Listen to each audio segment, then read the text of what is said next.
Welcome to Doctrine and Devotion, a podcast that explores Christian faith and practice from a Reformed Baptist perspective. My name is Joe Thorne. I'm the lead pastor of Redeemer Fellowship in St. Charles, Illinois. And I'm Jimmy Fowler, elder candidate at Redeemer Fellowship. Hey. Hey. What's up, man?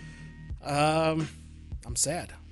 Why are you sad? I'm sad because this is the last time we're going to record for a few weeks. All right, so I know this is coming out in August, but as we're recording this, I'm getting ready to leave for vacation. Yeah.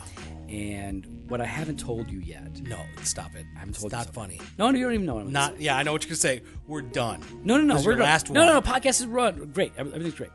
But so I told you a little while ago that Josh and Mariah Huff were in town and we were hanging out. Well, he came to my house the other day and he dropped off 2 cigars, one for you and one for me. So you're taking those with you on vacation now? They might already be gone, is what I'm saying. They might have. What kind were they at least? New World. AJ Fernandez New World. See, I know you wouldn't care. I hate you. You don't care. I hate you. You make fun of that cigar. No, I don't. I don't make fun of that cigar. You're like, you sniff at that cigar, and it's one of my favorites. Mm-hmm. Yeah. So I went ahead and smoked it.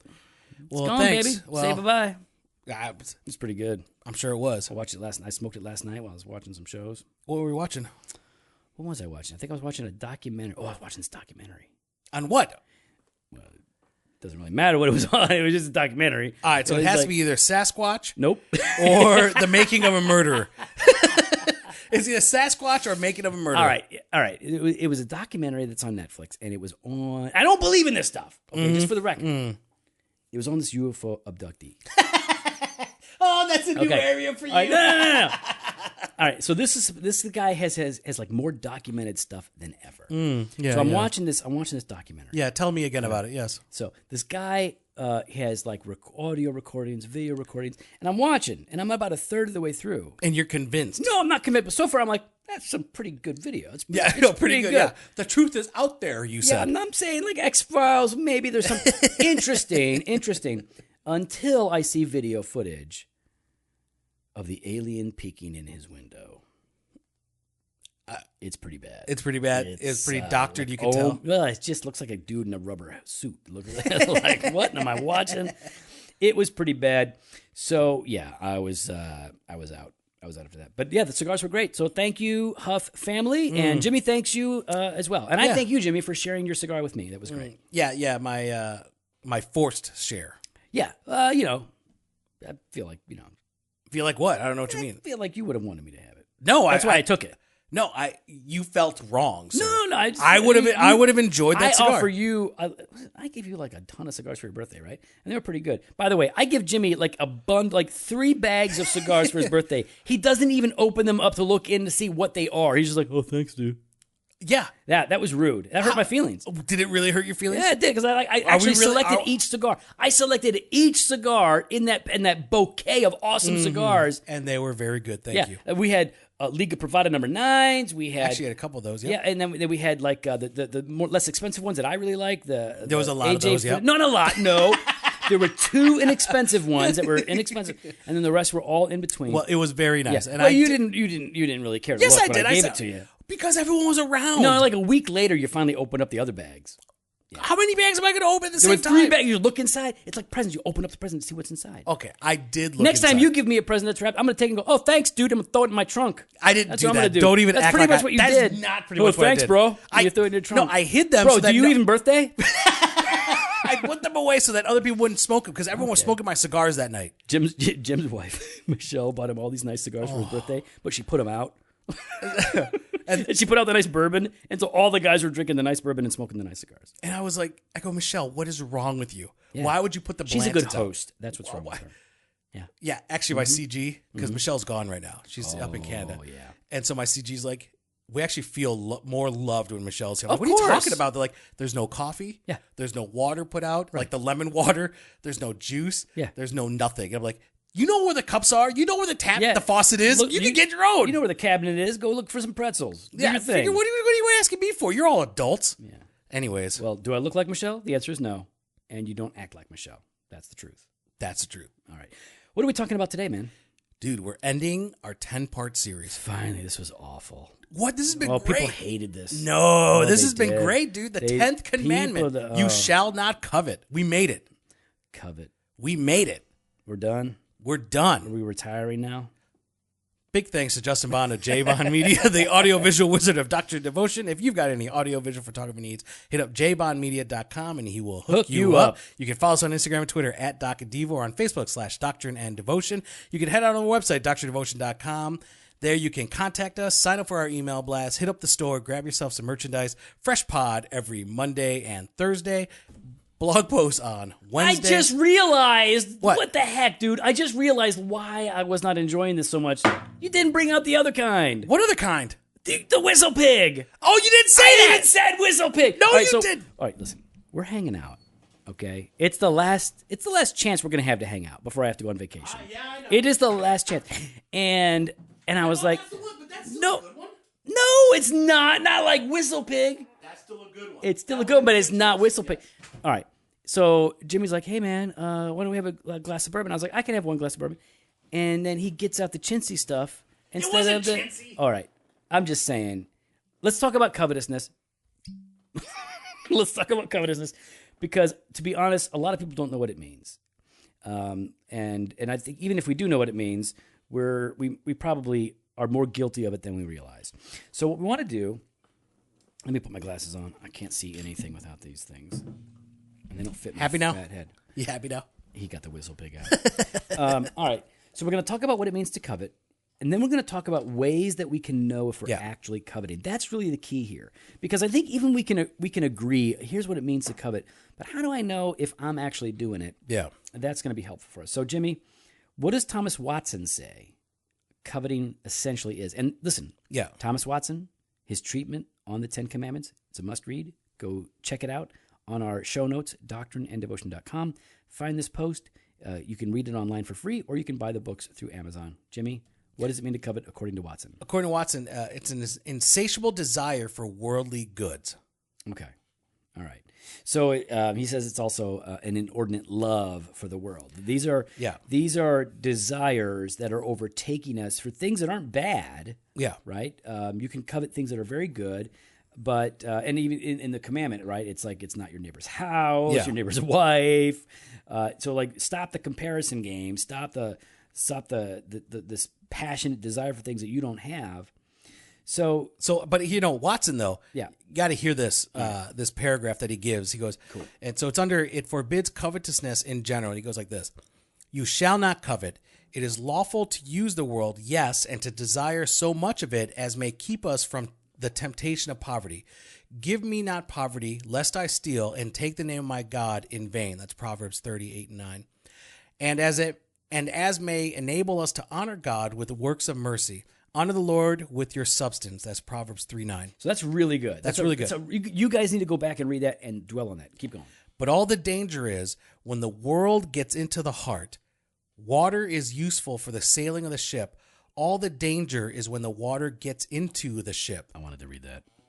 Dang it, that's so good. So the danger is when the world gets into the heart, you shall not covet. How good is that? That is so good. That's why the Puritans are better than you guys. And me and you, well, and not as Joe. I'm basically a modern day Puritan. I feel like Well, no, you're a back then Puritan. You're so old. I'm a Punitan. That's what I am. I'm a little. I wish I thought of that one. Yeah, I beat you to it. I wish I thought of that one. I had JoJo Baggins, but I did not have that. Yeah, Punitan. Now you know. All right. Hashtag Punitan. All right. So, man, what a great paragraph, man. The world gets into your heart.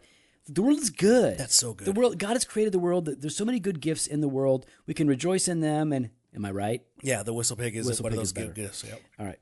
So, so the question is, if coveting is when the world gets into your heart, you have this insatiable, inordinate love for the world, desire for the things of the world, things are out of bounds, how do you know if you're actually coveting? Good thing is, Watson breaks it down for us in 6 ways. 6 ways you can, all you fools like that, six ways you can overcome your lethargy after 3 p.m. at work. You guys like those posts with like the points? So yeah, that's why you guys like to read ftc.co for the church. Or asianefficiency.com. They got some great ones on productivity. And it's all good stuff. So Watson, way before all y'all jumped the shark, Watson was doing 6 ways to know that you're coveting. Jump the shark? Yeah. Who's going to jump a shark? Jumping the shark, jump the shark. First of all, you don't know the phrase jump the shark? Holy smoke! That's how dude. old you are. No, dude, that's not even that old. That's old. You don't know Jump the Shark? Is it from Sharknado? Oh my gosh, you're such a weirdo. Is it from Sharknado All right, so no, 2 listen. or 3? To jump the shark means that you are doing something that is over. It is over. But why? When is the shark ever over? Happy Days. Do you know the show Happy Days? Yes, I know the Happy Days. Fonzie? Okay. Okay.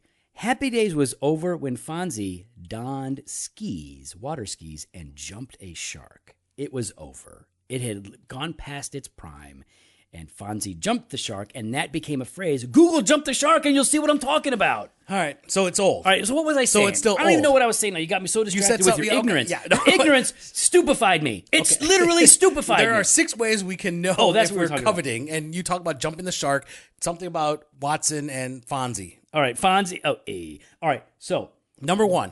how a man can we may know? be said to be Well, I given was to in the middle of something. covetousness. You're starting to talk over. All right, wait. How can we know if we are coveting? When his thoughts are wholly taken up with the world. So when you're focusing, Yep. is not in heaven, is not on Christ's love and the eternal recompense. All right, so in other words, thinking about the world is good. Yes, Being in the world is good. but when it's it's all your affection and desire and thoughts. So when it's crowding out thoughts of God, Exactly. Christ, satisfaction, That's heaven, right. atonement, Bible, all that stuff.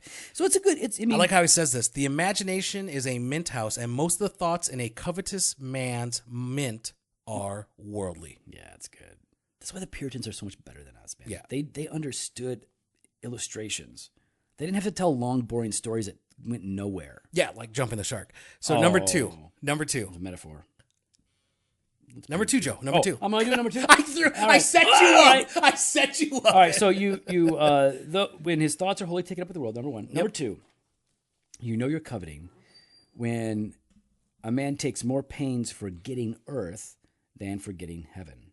He will turn every stone, break his sleep, take many a weary step for the world, but will take no pains for Christ or heaven. So you think about that, right? We will work hard to lose weight. We will work hard to get the promotion. We will labor to win the girl, right? Yeah. But And I have. do we? Yeah. Then now you're chilling. Now I'm chilling. Netflixing I won. and chilling most of the time, I think, is what's happening. I won. But what we say is that like we are to work out our salvation with fear and trembling, right? We ought to be about the things of God. We ought to be passionate, invested in, and laboring in the things of God. And you know that you are given to covetousness when you are exerting yourself far more rigorously in things of the world and leaving off all of the efforts that pertain to the Christian life. That's a good way to sort of take stock of yourself. Number 3, a man may be said to be given to covetousness when all his discourse is about the world. Conviction. When that's all you're talking about, the things of the world. When you're not talking about Scripture, when you're not talking about the things of God, right? And we're not saying. Here's the thing: there are some people that would look at this kind of what Watson is saying here is like, if you say anything about the world, if you talk about sports of any kind, if you talk about I kind of agree with him on the sports thing. okay, because you don't know sports. Sports is kind of dumb. All right, well, okay, guns. If you talk about guns, yeah, that's good. that's good. How's that? I like that. Yeah, I hit home for you there. Yeah, it's good. If What's you're wrong not with talking that? about the Sasquatch, if you're not talking That's about interesting. yeah. If you're not talking about alien UFOs, Nah, since that's nonsense. Apparently, you're watching it though. Well, watch 'Cause the it, but truth it's not is out nonsense. there. The truth is out there, It's Joe. out there, but it's not in the Not documentary. in that apparently. documentary. But okay, but some people would look at this and say you can't have any enjoyment Right. from the world. Yeah. You know what I mean? But yet they forget that there's still a sense that it is good. It is still a creative gift from God. Right. But when you only focus on the things of the world, Right. that's the issue there. And you know what your focus is because it's what you talk about. Like Jimmy's making a comment here about the gun thing, and I'm relatively new to guns, as a sport kind of a thing, and yeah, you're used to just shooting. So shooting my mouth off mostly. So, but like whatever I'm into, I tend to talk a lot about it. I know. So when I used to run, Testify. I talked a lot about running. When I got into various kinds of coffee or whiskey, like those are the things. So cigars, whatever it is, here it pencils, goes. Here whatever it it goes. is. No, I'm just saying, whatever it is, I tend to talk a lot about that. Mm-hmm. So people got annoyed, and you did what? I know what this is about. I don't know. All I'm trying to say is that What you talk about is what you're passionate about, is what you're interested in. And if you don't talk about the Lord, but boy, you do talk a lot about the world, it tells us something about the condition of your heart. I agree. At least it might. So we ought to be careful there. Number 4, Joe. Number 4, a man is given to covetousness when he so sets his heart upon worldly things that for the love of them he will part with heaven. For the wedge of gold, quote unquote, he will part with the pearl of great price. In other words, you're willing to part with Jesus and keep your earthly possessions than you are to leave worldly comforts and run with Christ and to walk in the kingdom. And you see this happening, especially in times of persecution. Historically, we see in the church the lapsed and the faithful, right? So when persecution would hit the early church, governments or communities would come against the church and say, recount Christ or die or suffer the consequences. And the faithful would say, I cannot deny him. He's never denied me. And they would be punished, imprisoned, whatever. But there are those who would say, Jesus who? Well, I don't know Jesus. I'm down with your God. And they were called the lapsed. These are people that forsook Christ and went with worldly comforts and pleasure. Then, after persecution would ebb, and it would kind of ease up, they would come back to the church and say, hey guys, can we come back in? Sorry about all that recanting Jesus stuff. And the church was stuck with this situation. Like, what do we do with these people that recanted? What do we do with these people that chose the world over Jesus when things got tough? The lapsed. It became an issue for the church to deal with early on. And so you know that you're struggling with covetousness desires if you are more willing to part with Jesus and his ways than you are the world and their ways. What about number 5? Number 5 is convicting for me. So I'm glad I'm reading it. Yeah. Oh, here we go. I did that on purpose. No, you didn't. You did too. No, you didn't. No, I didn't. I don't know what order these things are coming up in.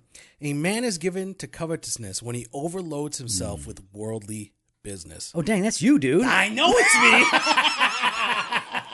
I know. That's why I was like, you have many irons in the fire. It says it right there. That's what it literally says. He has many irons in the fire. He takes so much business upon him that he cannot find time to serve God. He has scarcely time to eat his food. Oh, that ain't. Oh, you're good at eating the food. What are you talking about? I'm just saying you go to barrel and rye. No. Was that a fat joke? No, I'm just saying, like, you got time to eat. Is all I'm saying. You're trying to fat shame. I'm not fat shaming.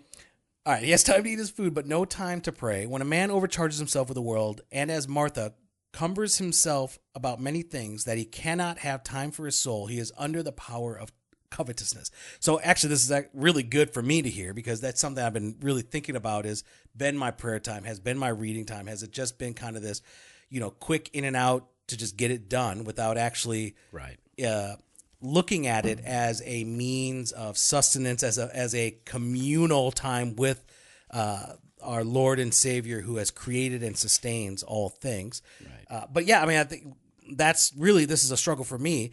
Is I am busy. I am always on the go. I'm always. Even last night, like Joe came by. How many hours did you work yesterday? I don't know, 14. Like something like that, and it's a reality for me. That's just the way that goes. So I went by Jim's work yesterday with my boy Killian, who is 7, and Killian asked me, "What day is Fofo's?" That's what he said. Yeah, he calls me the Fofo. What day is Fofo's day off? And do you know what I told him? Sunday. Fofo doesn't have a day off. That's what I said. I said Fofo doesn't really have a day off. He needs one. I mean, Sunday he has off from labor, from the work of the business, but sometimes not. Sometimes not. Sometimes Jimmy's always working. That's his business is really demanding of him. But yeah, he calls you Fofo. I appreciate that. But anyways, this one though, it was convicting for me. I'm like, darn it. But that's kind of where I'm really struggling, is for someone like me that does like to schedule everything. Yeah. I try to schedule. But that's why you schedule it. That's why. So I think you schedule it though to make sure that you're not falling into this trap. Yes, because I know the thing I'm going to do first every morning is check my calendar. Every day. Me too. No, you don't. Me, I do the You same don't thing. even know. I check my calendar every day. You check social media in the morning. That's the first thing you do. I might check Instagram first. So for me, I check my calendar and I look and I say, what's going on today? What's going on in the morning? And that helps me and I put it in there, devotional time. Otherwise, I miss it. But because of that, though, my struggle becomes does it become a checked off task that I've done, you know? But, that's a better struggle to have. Yeah, Is I my guess, devotional time a task that I'm checking off, or is it meeting with Jesus? Let me just say this, because I want to say this about you, because you are a very busy dude. Yep. And you work, and you're efficient at your work. You work very hard. You take your vocation very seriously, whether that is ministry or whether that is your work in the world. And I really have a lot of respect for you and the way that you manage your time and your family. But you're kind of a jerk. See, I wasn't going to talk about that. What I was going to say is like, no, you go to great pains to make sure that you are spending time with your kids, with your wife, with the Lord in prayer, not just ticking off tasks. I feel like you're disciplined in the right way. I appreciate that. So yes, you are sometimes probably overloaded with worldly business, but you are always working to correct that. Number 6, Joe. He is given to covetousness, whose heart is so set upon the world that to get it, he cares not what unlawful means he uses. Wow. Ends justifies the means, Joe. Yeah, this is pragmatism, people. It's kind of like when we turn a blind eye when someone comes with Beats earphones. What do you mean Beats? Like the Beats, Beats? the Beats, the Beats brand. Like Rutabagas? No, Beats? Beats by Dre. So earbuds. Yeah, I got earbuds. So someone when we just some guy walks in with like an armful of Beats earbuds still sealed in the boxes, and he's selling they fell Beats. off the truck. Yeah, well, he didn't say that. Yeah, but he said, "Hey, you want to buy some Beats?" Yeah, and I was like, "I'm down to buy the It was Beats." implied. No, he didn't imply anything. He just said, "Hey, I'm selling Beats." So and when I we was turn like, a blind eye, I thought he was from. I thought he was from Best Buy. Blind eye, but did he? I thought he was from Best Buy. I thought the guy in the hoodie. I thought the guy in the hoodie with a handful of Beats. But we don't care what unlawful means he used to get those Beats. Yeah, he says this. He says, "We will have the world by fair means or foul. He will wrong or defraud, and raise his estate upon the ruins of another." Listen, you have a covetous heart if you no longer care about what is right and what is wrong. That's the bottom line. This is a dangerous sin, and it is oftentimes subtle, but it is serious. And I mean, Watson even calls it the mother of all sins. Man, Watson does this thing where when he says it's the mother of all sins, he says it is a breach of all 10 commandments. Let's do it fast. Can we do it fast? Really? All right. You start with one. I'll go to second. Go. It breaks the first commandment. You shall have no other God. Oh, somebody just texted me. Dang it. All right. I had to get it out of the way. It breaks the first commandment. You shall have no other gods but one. The covetous man has more gods than one. Mammon is his god. He is a god of gold. Therefore, he is called an idolater. Covetousness breaks the second commandment. You shall not make any graven image. You shall not bow yourself to them. A covetous man bows down, though not to the graven image in the church, yet to the graven image on his coin. Oh, covetousness is a breach of the third commandment. You shall not take the name of the Lord your God in vain. Absalom's design was to get his father's crown, which was covetousness. But he talked of paying his vow to God, which was to take God's name in vain. Oh, great. Again, I get the fourth one that convicts me. Covetousness is a breach of the fourth commandment. Remember the Sabbath day to keep it holy. A covetous man does not keep the Sabbath holy. He will do his business on a Sabbath. Instead of reading in the Bible, he will cast up his accounts. Covetousness is a breach of the fifth commandment. Honor your father and mother. A covetous person does not honor his father if he does not help him in his necessities. Nay, he will get his father to make over his estimate to him in his lifetime so that the father may be at his son's command. Covetousness is a breach of the sixth commandment. You shall not kill. Covetous Ahab killed Naboth to get his vineyard. That's in 1 Kings. How many have swum to the crown in his blood? I get the whore again. I get the seventh commandment. Don't say it like that again. Don't say it like that. No, but it's like, but it says the word. Last time we covered this, you made me read all the ones that said the word whoring and whore. Continue. Covetousness is a breach of the eighth commandment. No, wait, am I wrong? Nope, seventh. Covetousness is a breach of the seventh commandment. You shall not commit adultery. It causes immorality. You read of the hire of a whore, quote unquote, Deuteronomy 23:18. An adulteress for money sets both conscience and chastity to sale. I always get those. Covetousness is I've said whore more in the last month than I've said in my life by reading the 10 Commandments and Thomas Watson. Is a breach of the eighth commandment. You shall not steal. It is the root of theft. Covetous Acon's a singer. Stole the wedge of gold. thieves and covetous are put together. That's 1 Corinthians 6:10. Covetousness is a breach of the 9th commandment. You shall not bear false witness. What makes the perjurer take a false oath? But covetousness. He hopes for a reward. And then finally, it is plainly a breach of the 10th commandment. You shall not covet. A mammonist covets his neighbor's house and goods and endeavors to get them into his own hands. Thus you see how vile a sin covetousness is. It is a mother sin. It is a plain breach of every one of the 10 commandments. So, Joe, I mean, you read this and you look at this, like, what's the cure then for coveting? You said mammonist, and I was like, Mammonist. that can't be right. And I looked like, oh no, that's what he said. Yeah. Oh, what'd you think? Mammonist. It just sounds so fake. It sounds like not a real word. Mammon. I forgot. You know what mammon? I know treasure. So mammonist. Yeah. Yeah. I just did. Okay. I Continue. didn't So, remember Joe, reading it. how then what's the cure for this then? All right. So what Watson does is he gives 4 cures for coveting, and he breaks them down essentially into faith, judicious consideration, coveting spiritual things more, and praying for a heavenly mind. All right.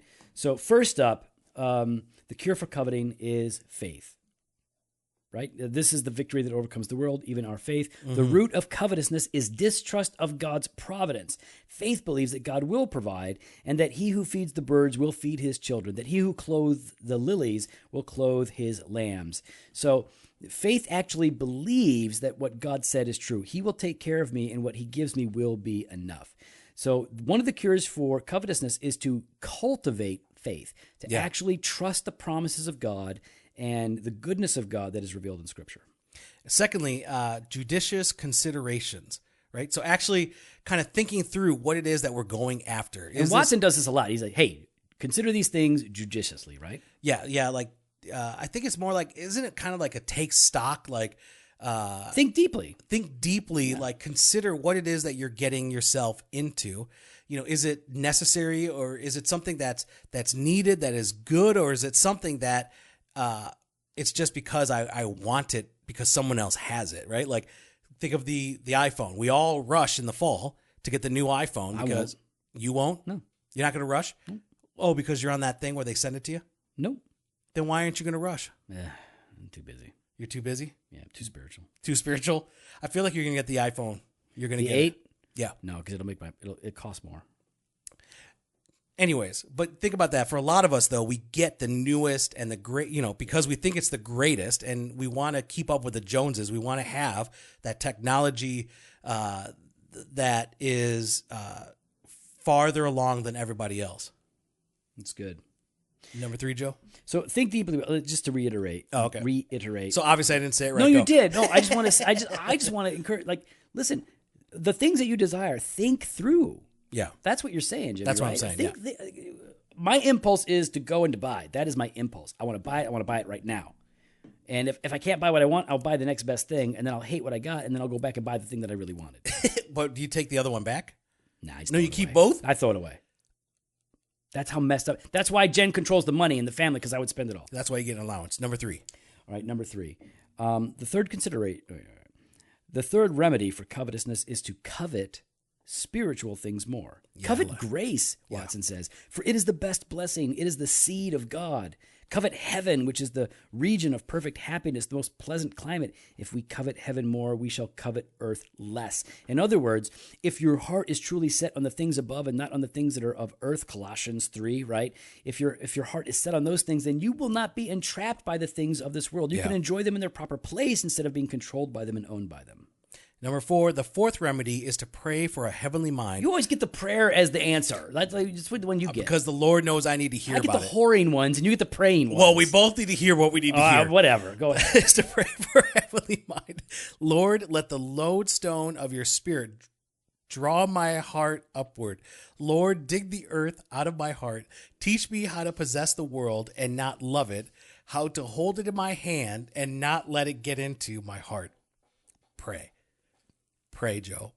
It's a good one. I like it. So really, in all of these things, what we're learning is contentment. I mean, that's the point. If you are content with God and with what God has given you, then you're not going to be coveting. Yeah. That's really in other words, when God is enough, when Jesus is enough, when what you have received from the Lord today is enough, and you really don't deserve any more. What you deserve is God's condemnation, God's justice, God's wrath. When you deserve death and you understand that God has given you more than that, and that an eternity of blessing and peace and paradise awaits you, you can be satisfied with what you have now and endure the shortfalls because Jesus is enough. Amen. You can follow us on Instagram and Twitter at Doc and Devo, or on Facebook /Doctrine and Devotion. You can head on over to the website, doctrinedevotion.com. There you can contact us. You can sign up for our email blast, or you can hit up the store and support the podcast. Fresh pod every Monday and Thursday. Blog posts on Wednesdays. I'm going to miss you, Joe. I want you to know that. I'm going to miss you. I'm going to miss you because you're leaving. You're leaving tomorrow. Oh, you'll show up over there in South Carolina. Don't play. No, I'm not. Yeah, you are. Don't play. You're teasing me now. I know. I'm going to get there. You know what, though? I almost had to go to a meeting. I actually was trying to get a meeting in the next couple weeks. But that's why I can't go in August for what we were discussing. Because they're normal pastors? Yeah, because they're coming up that week. I was trying to go down there. Okay, so you're not going to go to South Carolina? No. You're going to go to Georgia? No, I'm not going to And you're not going to the Normal Pastors Conference in August? No. Are you going to go to the other one? Canvas? I'll have to consider. What do you want me to say? I want you to be there. I want you to be present. I want you to be actually involved in my life. I got a J.O.B. I got stuff to do. No, when the mics are on, you're my best friend. But then when we're not, you're like, well, what's up, man? I don't know what's going on. Fresh pod every Monday and Thursday. Blog posts on Wednesdays. Later. I'm going to miss you, Joe. Bye.